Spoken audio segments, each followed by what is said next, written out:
Welcome back, viewers, to the latest researches and news. We have latest updates that we will share with you in this video. Reportedly, a senior security official has just defected to Fano, the South Wollo Zone security chief himself, along with multiple other Ethiopian National Defense Force personnel, all bringing weapons and equipment with them. And separately, Fano has issued a striking public statement explaining exactly why it's building alliances with other groups and why, in its own words, that isn't a sign of weakness. Let's break both stories down in full detail. According to the latest updates, the South Wollo security chief, along with multiple other Ethiopian National Defense Force personnel, have defected to Fano, bringing weapons and military equipment with them in the Wollo-Bete Amhara subregion of Amhara region. According to these updates, between August 25th and 26th, defections among government security and defense personnel intensified across the subregion, involving both senior officers and rank-and-file soldiers, all bringing firearms, ammunition, and other military equipment along with them. The word intensified is significant here. This isn't describing a single isolated defection. It's describing a rising trend over just a 2-day window, involving personnel at multiple levels of seniority. That range, from senior officers down to ordinary soldiers, suggests the erosion of loyalty within Ethiopian National Defense Force ranks in this subregion isn't limited to a single rank or role. On August 25th, the South Wollo Zone security chief defected and joined Fano's 155th Division. This is arguably the most significant single detail in today's update. A zone-level security chief is a senior administrative and security position, someone typically responsible for overseeing security operations across an entire zone, not a single unit or outpost. His defection represents one of the highest ranking security officials we've reported defecting so far in our coverage, and it suggests that even top regional security leadership is no longer seen as reliably loyal to the federal government in this area. On August 26th, multiple personnel from the 1st Battalion of the 21st Division, operating under the Ethiopian National Defense Forces Southern Command, 202nd Corps, defected in Raya Kobo Wareda, North Wollo Zone, and joined Fano's 102nd Corps. This is the same Raya Kobo Wareda that's been at the center of so much of our coverage from the very beginning. The 21st Division has also come up in our earlier reporting on defections in this same area, which suggests this specific division may be experiencing a sustained pattern of personnel loss rather than a single incident. Following 1 day after the South Wollo security chief's defection, this represents a second separate defection event within the same 48-hour window, reinforcing just how rapidly this trend appears to be accelerating right now. Taken together, these two events, a senior zonal security chief and multiple battalion-level personnel, defecting within a single 48-hour period, across two different locations, point toward a broader breakdown in cohesion within Ethiopian National Defense Force and security structures across this part of Amhara region. This connects directly to everything we've already shown you regarding earlier defections near Raya Kobo, the 14 personnel who defected across North Wollo Zone, and the forced conscription drive in Addis Ababa, all of which paint a picture of a force experiencing serious internal strain from multiple directions at once. Now, let's turn to Fano's own statement, where the movement lays out its reasoning for building alliances with other groups. According to the statement, The Amhara Front is collaborating with other popular and national forces, not because it's incapable of standing on its own. Similarly, Tigrayan forces collaborating with Amhara and Oromo groups isn't because they can't stand alone either. The same logic applies to Oromo forces working with Sidama groups, or Guraji forces working with others. None of these collaborations, according to Fano, stem from weakness.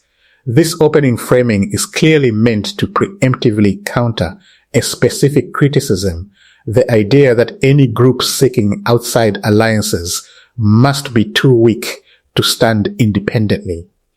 By naming multiple different ethnic and regional groups and applying the same logic to each of them, Fano is making a broader argument about alliance building in general, not just defending its own specific partnerships.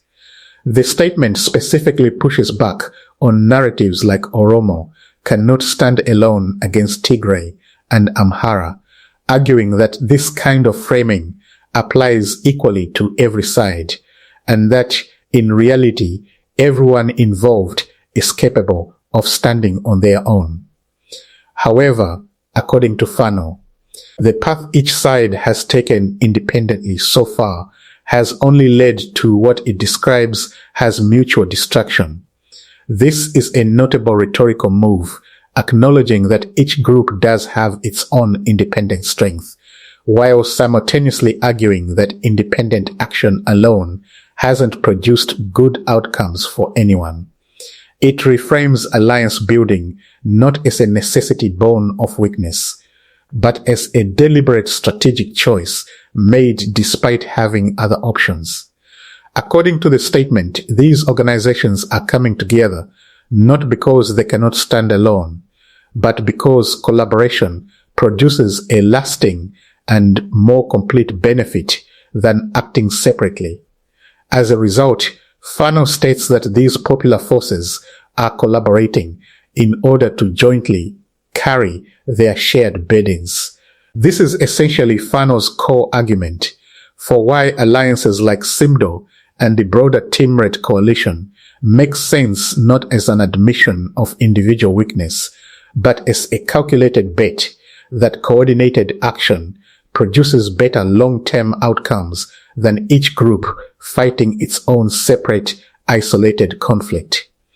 According to Fano, different groups building alliances isn't a sign of weakness at all. Amhara, Tigrayan, Oromo, Sidama, and Guraj forces are each capable of standing on their own individual footing. But collaboration produces a collective benefit that acting alone cannot achieve. The statement argues that past conflicts have pushed every side toward the same outcome, mutual destruction, rather than any lasting gain.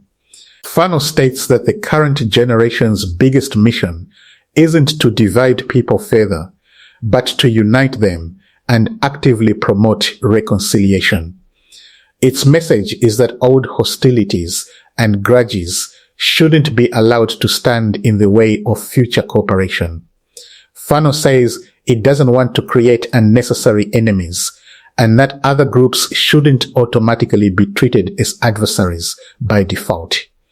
The statement places real emphasis on breaking the long-standing political narrative built around division and hatred. Fano describes peaceful coexistence, mutual forgiveness, and unity as essential for the sake of the next generation, and argues that different popular forces should share the burden of their common challenges together, rather than carrying them separately. This is a genuinely notable piece of political messaging, especially coming from an armed movement in the middle of an active conflict. Rather than framing its alliances purely in military or tactical terms, Fano is explicitly presenting a longer-term political vision, one built around reconciliation and shared struggle, rather than purely around defeating a common opponent.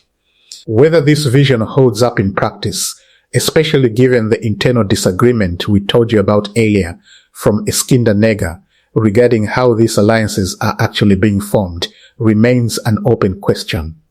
But as a public statement, it's a clear attempt to shape how Fano's alliance building is perceived not as desperation, but as a deliberate step toward a different kind of political future. So today's update brings together two important threads: a serious wave of defections in South Wollo and Raya Kobo, now reaching senior security leadership, and a striking political statement from Fano laying out its broader vision for why it's building alliances across ethnic and regional lines. Both stories, in different ways, point toward a conflict whose internal dynamics on both the government and opposition sides continue to shift in real time. We'll keep tracking every development closely. Subscribe to our channel and hit the bell icon so you don't miss the next update.